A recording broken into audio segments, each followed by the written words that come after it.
Hi, I'm Luke Hopper, member of the Point Blank team, and I'm here today joined in the studio by the head of the school, JC, for this instalment of Friday Forum Live.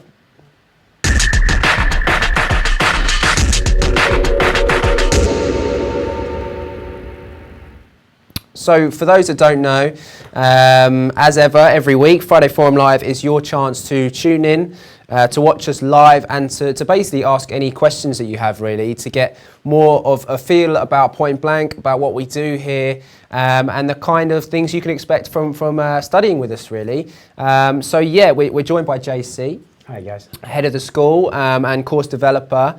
And JC today is going to be kind of giving us a bit of an insight into mid-side processing, right? Yeah, absolutely. Yeah. So a bit more on the kind of mastering tip, really. And I'm here to kind of answer any questions that you guys have got. If you want to learn any more about the courses, about Point Blank in general, and also any kind of technical stuff as well, JC will jump in and, you know, more than happy to help you guys out. So just before we get started with JC's tutorial, I just wanted to point out that this week we're actually just launched a kind of half-price deal for the Music Business online course. So if you do want to learn a bit more about music business, about the kind of industry side of things, head over to pointblankonline.net. Click on Music Business courses and you'll see that the 8-week course at the moment is half price. So yeah, just wanted to point that out to you guys. So if you do want to study that, get enrolling. And also just to let you know that the next round of online courses start on Monday, November the 12th. And they're filling up, really. So if you want to get involved, head over again to pointblankonline.net. Click on the courses tab and you'll see everything available and when they get started. So yeah, make sure you get involved in the chat room. You know, we want to see some discussion, get posting any questions you've got. And for now, I'll hand you over to JC and we'll come back in a few minutes and we'll see if there's any questions going. So, cool. JC. Nice one, Luke. Hi guys. So yeah, we've had few questions during all the past tutorials we've been doing online when we've done some mixing and mastering stuff about mid-side. So I thought today would be a chance to demonstrate some mid-side techniques I'm going to use different type of plugin. I'm going to be using a dedicated plugin that does mid-side, and you've got this company called Brainworks. Some of you guys might have heard about them. And they do basically a whole range of dedicated mid-side plugins, basically, for mixing and mastering. But I will also demonstrate a little trick with a free plugin from Voxengo and how to do mid-side literally within Logic without any third-party plugins that you can use. So let's start with that and the concept of mid-side first. The concept of mid-side is basically, it's actually an old concept. A lot of people are talking about it now, especially in mastering. You know, it's a great way to, it gives you a little bit more control about fixing some aspect in your, in your mixes that are not quite right. But it's an old concept, it's an old recording concept. It's basically a combination of having a mono signal, which is the mid, and the stereo signal, and it allows you to have control over the mono, the mid, and the side independently. So that gives you a little bit more flexibility that you would have normally if you were using just a stereo. So that's the concept. So if we look at the Brainworks here, it's a great, I've got to say, it's an EQ that is one of my favorite EQ for mastering. It has a great interface, and it's basically, it's got two sides, left or right in stereo mode, or you have here the mono section, which is your mid, and the stereo section, which are your side. And here you choose the kind of configuration of it. So mid side here, dual mono instead. So here you've got the left and the right, and that is more for recording, again, mid side. But so you can use in here mid side. And if you wanted to use it as a conventional stereo plugin, you would literally link. You see those link buttons here, you literally link that. So now I'm affecting the top end on both, so have a listen here. And as you can see here, I'm affecting both sides. But if I'm unlinking them, and I'm going to reset both sides here, I click alternate and click on it like most plugins, you click alternate and resetting on 0 here. And now, if I'm doing that, have a listen here to the mid side, what it does. I'm going to solo. That's a very handy tool as well. You can solo the mid and the side. So you can hear the kind of information that are in your mid and in your side. Typically, why you would use mid side, it's because for example, you could have a house mix, a dance mix track with a bit too much kick on your mix. You're given, as a mastering engineer, you're given the stereo file, and you're kind of like, if I'm attenuating the low frequency on the stereo EQ, it might affect the scenes that you have on the side and stuff like that. Now, with mid-side, I could probably go into the mid, literally the kick, affecting the low frequency in the mid without affecting the stereo. Have a listen to the stereo information here. You can hear this mix. Basically, I've taken this mix. It's a Rogue Element track from our electro course and mixing course. And I've basically, the mix was sounding absolutely fine from Rogue Element, you know. But what I've done is I've made it really too bright on purpose for this demonstration today. And effectively on the side. So if you listen on the side, you hear the hats, the scene, especially the hats are a little bit too, just a bit too fierce. What's going to happen in club playing really loud? It may be a bit slightly ears piercing, you know what I mean? So what you can do with mid-side is effectively just go there. So have a listen here. I'm going to select the frequency.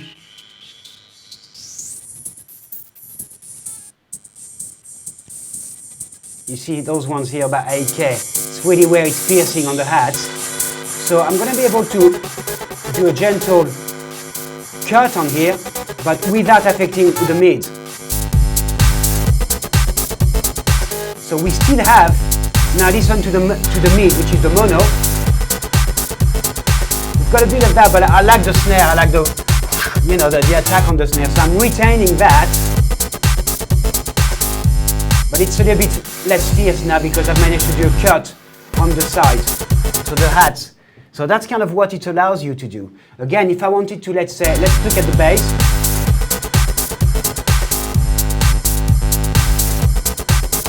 I could boost the bass or the kick a little bit in the low frequency here, so in the mono information.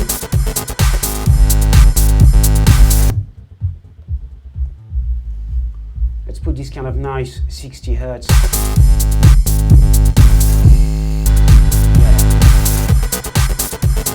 I can boost that a little bit in the middle without boosting that on the side.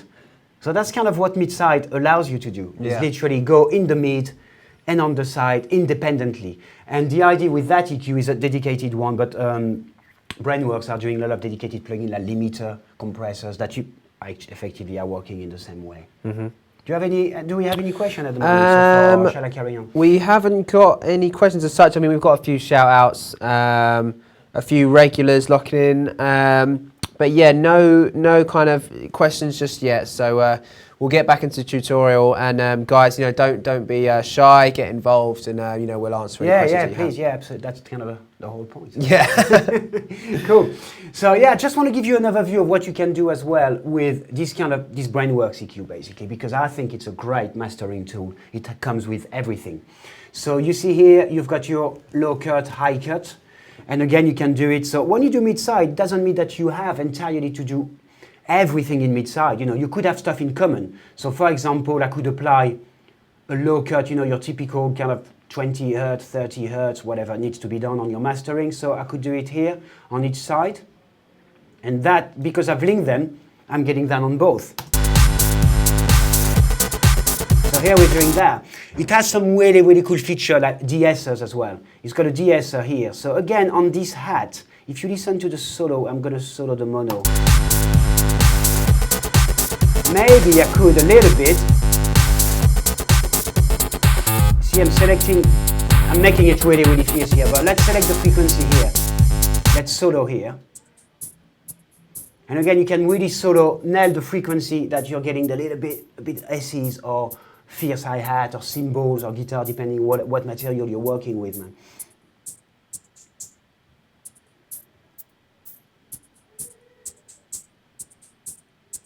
Yeah, so here a little bit, and what you can do now is tick a little bit. Getting a bit of de-essing going on the hat.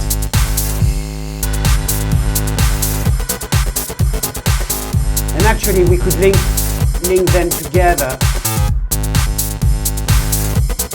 instead. So it goes about roughly here, because I think that both could apply on both really. So now let's.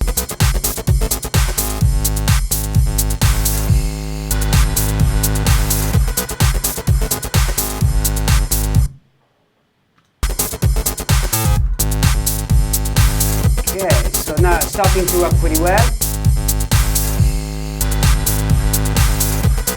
Another really cool feature about that one is the mono maker.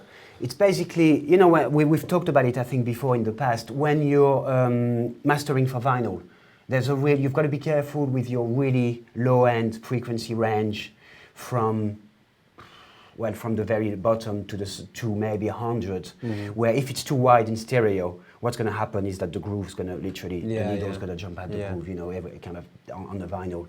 This push it as hard as you can, but not to that level. Exactly. Yeah. So what you do for vinyl, you tend to have to do a bit of de-essing for the top end. And what you have to do also is making the bass a little bit more mono. This plugin's got a mono maker, and you can select up to which frequency you can do it. So that's really great, you know, for vinyl mastering. So let's try it maybe around 100, 150. So what it means now is that the bass from the very bottom end to 130 hertz is basically mono. It's really useful. Really useful. So it's really a great EQ. And see, straight away it feels a little bit more under control. And on a huge sound system, it's going to make a massive difference. Massive difference, yeah, totally. So now you see, it allows me, if I wanted to, again with mid-side, what you can do is start playing with the level a little bit. So you see I've got gain here. So what I could have is, you know, you could make one side louder than the other. And also you could make a width. You've got these stereo width tools here. So again, bring out the width a little bit.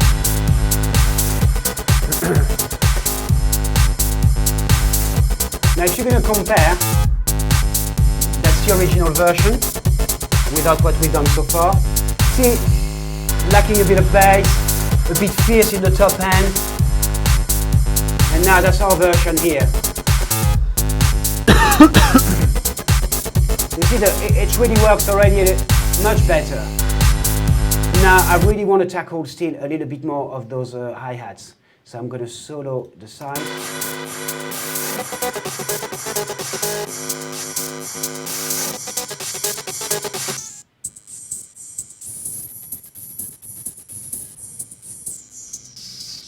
Yeah, around here. So that, I'm going to get rid of a little bit of that.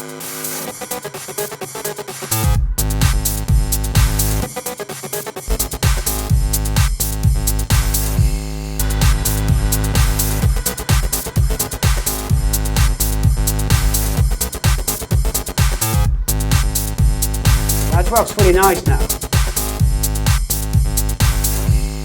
For example, if I wanted to get a little bit more snare in the mids, I would go and dig the snare somewhere around here.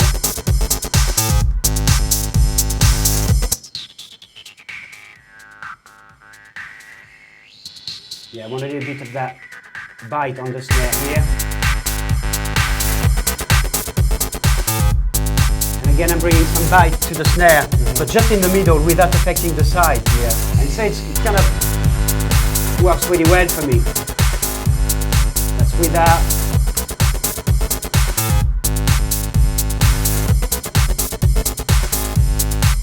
Is it quite a common tool, you know? Well, in mastering, it's becoming a common tool in mastering. Right. And it's quite a new technique, is it? Well, no, it was there from the 50s, actually, as a recording technique. Okay. Literally, you would use that.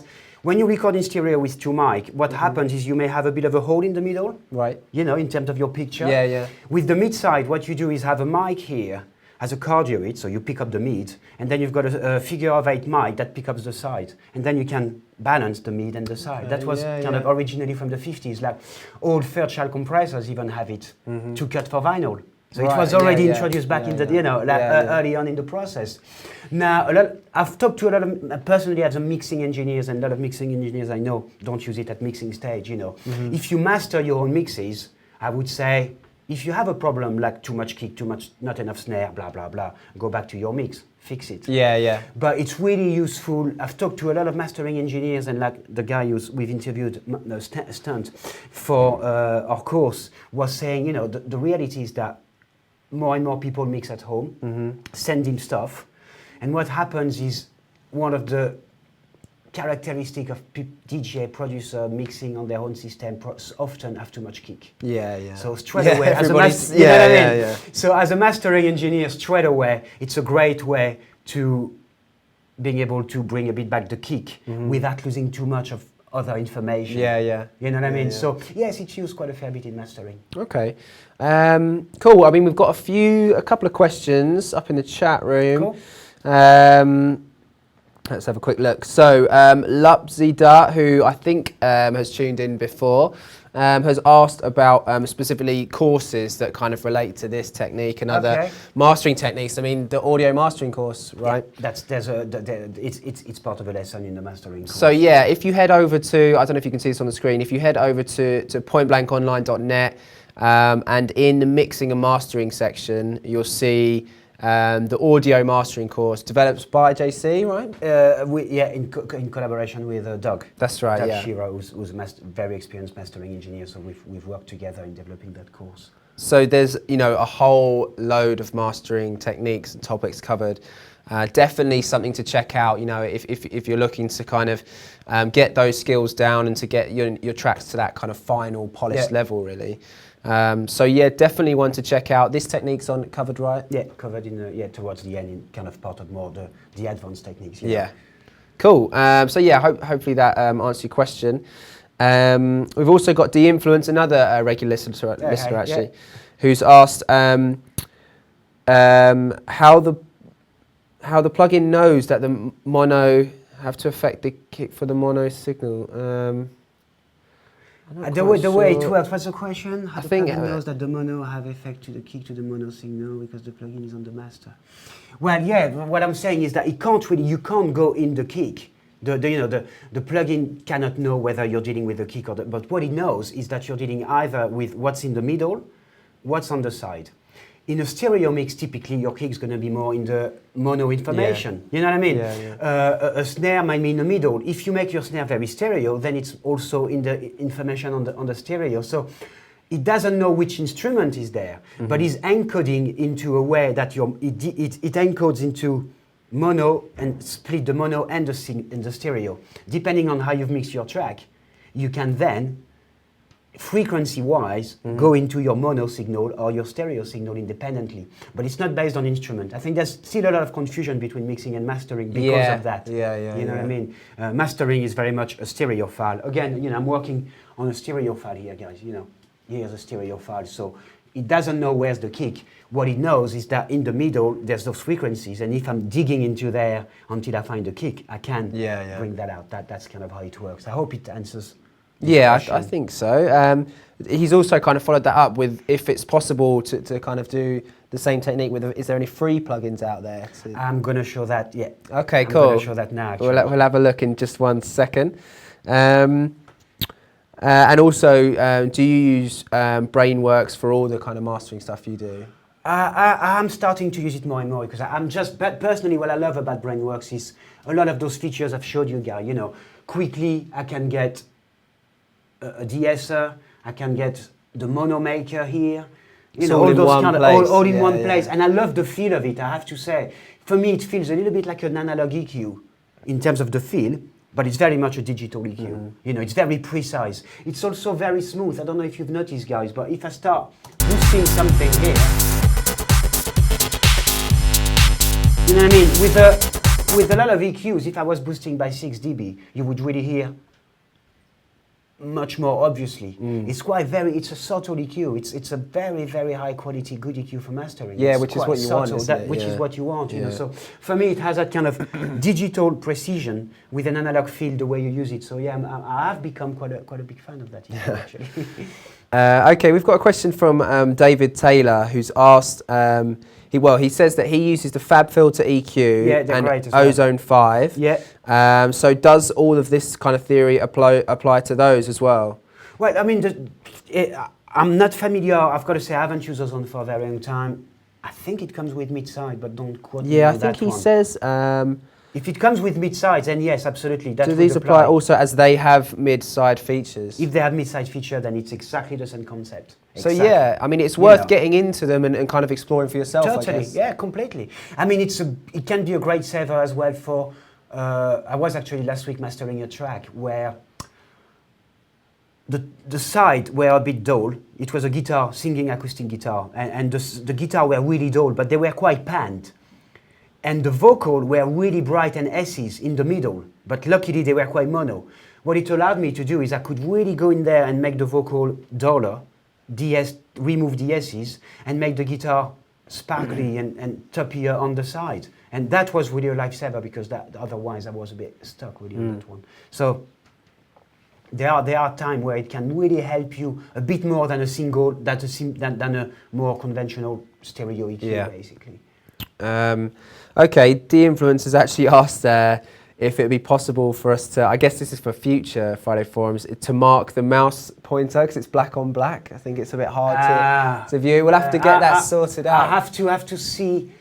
We probably have some apps to be able to do something about the pointer or maybe the software we're using to broadcast. I'll look into that. Also, it's worth bearing in mind, that this whole session is going to be archived, for you to watch whenever you want. So you can go back over it, whenever you kind of want to brush up on the techniques. Yeah, I might actually. JC will have a look anyway. I'm going to do something. I think I can do something. How about that? How about that one? You bigger cursor. I'll try with that. Yeah, try. I don't think you can lose that one amongst the features. Okay, we've got a question from Just to Get a Rep, great name.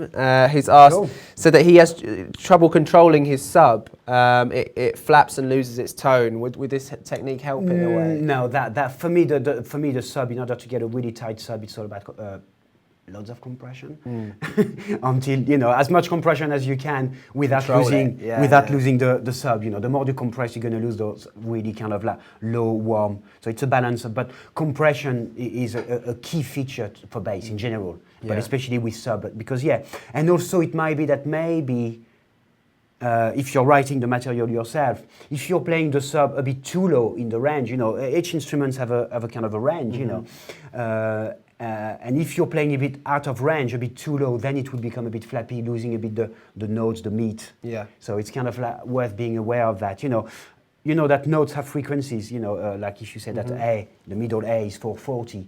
So you could think about that as well when you're writing your bass line. It can be a bit useful, a bit of that kind of simple science of 60 hertz might be a certain notes. Yeah, a little bit of theory. You know what I mean? And then a little bit of that might actually help you because it's true that subs sound better around certain frequency because of that, So I know a lot of producers who write the key of their track is really much based on the sound of the sub to start with, and it kind of dictates in which key they're writing because of that. Cool. So I hope that helps you out. If you do want, I guess if you want a bit more info on kind of mixing techniques and stuff, it might be worth checking out. There's a couple of courses. The mixing dance music courses are probably a really good shout. Both on Logic and Ableton, those ones. So they're very hands-on, those 2-4 weeks. They're 2-4 weeks. They're really hands-on, very practical, and they're really, really going to get you going on your mixes, I think. Then if you want to really take it a bit deeper, maybe, and want more science and more theory and etc., and understand a little bit more behind it, then we've got the 8 weeks. Yeah, which kind of caters that. Yeah, so definitely worth checking out mixing dance music, especially if you're kind of just getting into, getting a bit more serious with the mix downs of your tracks, it would really, really help you out. Let's head back to the chat room. Okay, we've got Wolf Pyroman, another regular, has asked, any tips to make his tracks more wide?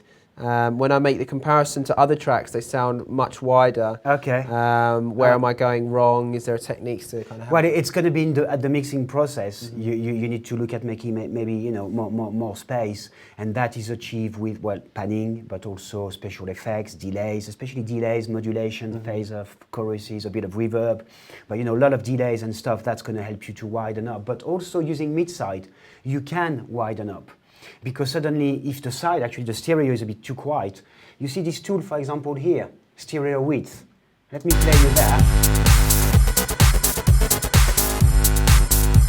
See, suddenly everything has become a lot wider.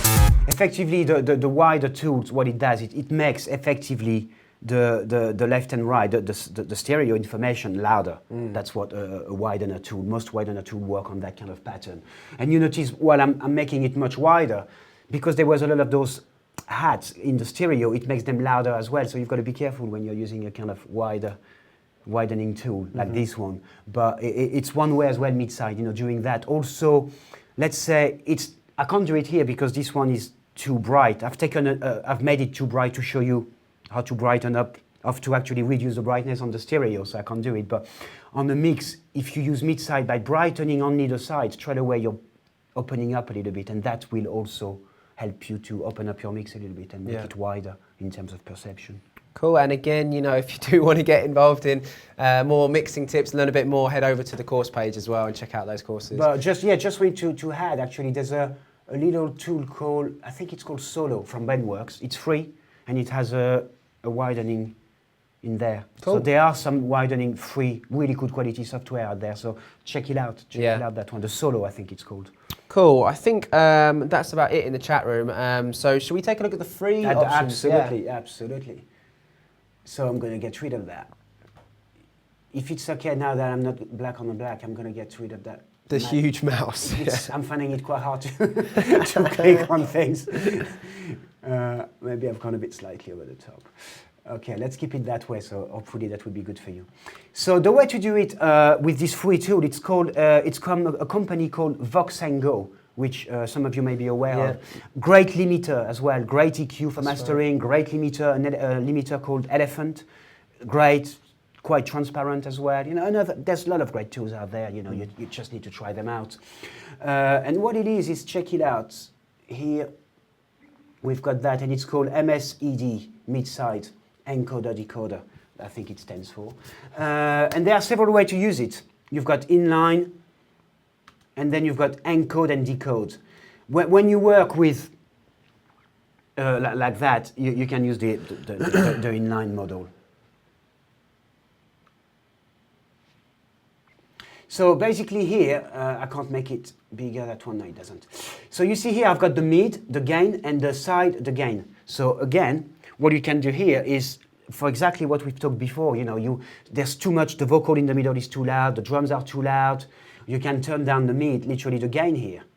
So, turning down the gain here, and check it out, I'm doing it a bit too much, but I'm going to do it on purpose a bit too much. I'm going to do plus 3 dB on the side, roughly, and minus 3 dB in the mids. So here it is. Have you noticed the difference? How much wider it has become? Yeah. There's less in the middle, much more on the side. So again, same idea here, but it's a free tool. It's a great tool. Where can you pick that one up from? Vox & Go. Vox & Go. Vox & Go, free on the website, free download. So I would really highly recommend you guys getting hold of it. Yeah, it's something, amazing tool to kind of experiment with and try out the techniques, really. Completely, So I'm putting everything here. Now, in order, if you wanted to do mid-side here, if you're only going to want to kind of change the gain, the level effectively of your mid or your side, doing it in that way, using it in inline mode, and like that, and just effectively changing. But it can do a lot of other stuff. You see, you can reverse the phase if you've got phase issues, so you can change the phase on the side or on the mid. You can even swap the channel left and right, if so it's a really, really cool tool, man. Really, really great. And you can also mute the side or mute the mid. Again, very useful. Sometimes if you're being sent a mix that you're going to master and you think there's some problem out of phase, mute the mid, and then you just listen to the stereo information, and it's going to be quite really revealing. You see, I'm only hearing the stereo information. That's not really the cool. mid. That's really You know what I mean? useful, So then when you start EQing stuff, it can help you. You know, it takes a lot for ear training as well. You know what I mean? You suddenly listen and you kind of like, oh, I'm only hearing the information in the stereo. So you can pick it up, learn Exactly, from that. exactly. Yeah. I think it's a great learning tool as well. So that's this tool. Now I'm going to show you how to use it in terms of if you wanted to take it further. Let's say I wanted to let's do a full mastering, kind of like a quick mastering session anyway. So what I would do is I'm going to duplicate this track. So I'm going to do new track, new audio track, stereo again. Here you are. So you've got two, and what you have to do is basically duplicate this track, put it on next to it. So I've got twice the same track at the moment. What you have to make sure is that they're perfectly in sync. So they're all on 111. No, I've moved it actually. And they're all on 111. So they're perfectly in sync. Otherwise, you're going to have stuff going on. Now, I'm putting a plugin on that one, and I'm going to do another plugin on that one. So I'm going here. Let's copy it here. Now, for me, what I like to do is actually send them into a bus. Because what it means is it gives you a bit more options. So you see now, they're both going there. At the moment, it's too loud because I haven't done my mid side and stuff. So what it means now, I've got two channels identical, and I'm going to make that one the mid. So I go into my Voxengo plugin here, and I'm going to open the next one as well. And the first one's going to be my mid. So what I'm doing is I'm muting the side. The second one is going to be my side, my stereo information, so I'm muting the mid. So effectively now, check it out. I'm playing those two tracks together. I've got my mix again. Yeah. Except that now, I've got that's my mono, and that's my side. So what it allows me to do now, let's get rid of that. We don't need it anymore. We've done our encoding, decoding here. What it means is that I can now start EQing. I can put limiter, I can put compressor, I can put whatever I want on the mid or on the side differently. Yeah. But I also, because I've bussed both of them, I still can go conventional and do stuff to both together. So that gives you a great flexibility. Yeah, so you know what I you've got mean? a lot of options. So I could, let's say I could put a limiter here for both of them, because I want to put, I'm going to go with an L2 quickly, guys. I'm not doing limiting here, I'm just going to show you. So here we've got that, automat up, and I'm going to do quickly -3, you know, a quick. Now nice, we've got it loud. And that's on the bus, right? And that's on the master. Yeah, but I could have put, if I wanted to, I could have limited more the mid or the side. Yeah. But then I can start doing some EQ here, or even compression. You know, and you can use all your Logic plugins. You don't have to use, you know, if you don't have fancy third-party plugin, you suddenly can start using your stuff. So EQ, for example, let's use our linear phase here. So I've got a linear phase on the side and a linear phase on the EQ, on the mid, sorry. And you can start doing exactly what I used to do with the Brainworks before, but doing it here. So you see here on the side, really getting this frequency here again, we're saying here.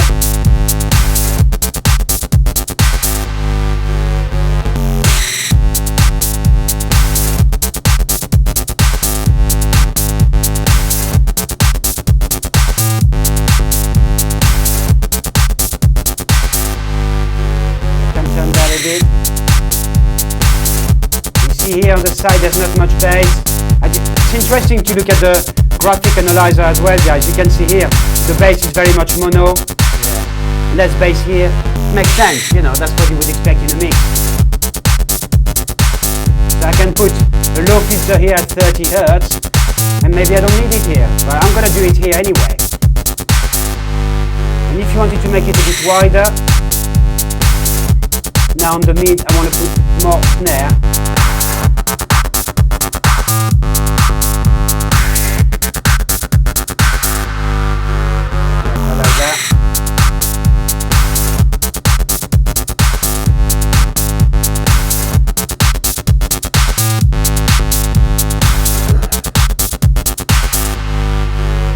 I can boost the snare here without having the kind of snare doing it here. the hi-hat. So that's what it gives, basically. That's So what it allows you it's to the do. same techniques, the same outcome as the brainworks, but a little bit more difficult, I guess, because you're not all in one place. Yeah, but you know, if you start laying it out like I've done here, Yeah. I mean, if you think of the brainworks, I had my mid here and my side. I've got my mid and my side. Yeah. You know, it's just, you need to set it up. Once it's set up, You're good to go. you're good to go. Yeah, cool. We'll just have a quick look in the chat room. It doesn't look like we've got any more questions, just general bigging up for JC, as per usual. Thank you, guys. Pleasure. So yeah, I mean, maybe we'll kind of wrap up there, unless you've got anything else. No. I mean, I just wanted to really to kind of show those kind of, I think for me, interesting techniques, especially that one, you know, because it's kind of free. Yeah. And you can, and it's a great way to learn as well, to start developing ear training and stuff like that. So a lot of people have asked me in the past, would you use that in mixing? And I'm kind of like, well, I don't really have the need, because in mixing you work with independent, individual elements, so just make them fit together. You know, we can always go back, etc. So for me, it's really a mastering techniques, but you know. So yeah, I mean, there you go. If you've got the kind of third-party plugins to use, you can do it. If you don't, you know, follow the kind of second half of the tutorial, and you'll get a real insight into how to do it on a budget, basically. Yeah, basically, yeah. I mean, literally for free. Yeah, there you go. Right. So yeah, and if you do want to learn more about mid-side processing and general kind of mastering stuff, head over to the audio mastering course at pointblankonline.net. And yeah, make sure you know, if you do have any questions that you didn't get a chance to post live, get them in the comments, and we will, you know, do our we best will. to answer I try as well now to kind of go in there once a week, and if there's any question, please, guys. That's it. So yeah, thanks for watching, and as ever, we'll see you next week for the next Friday Forum Live. See you soon. Bye.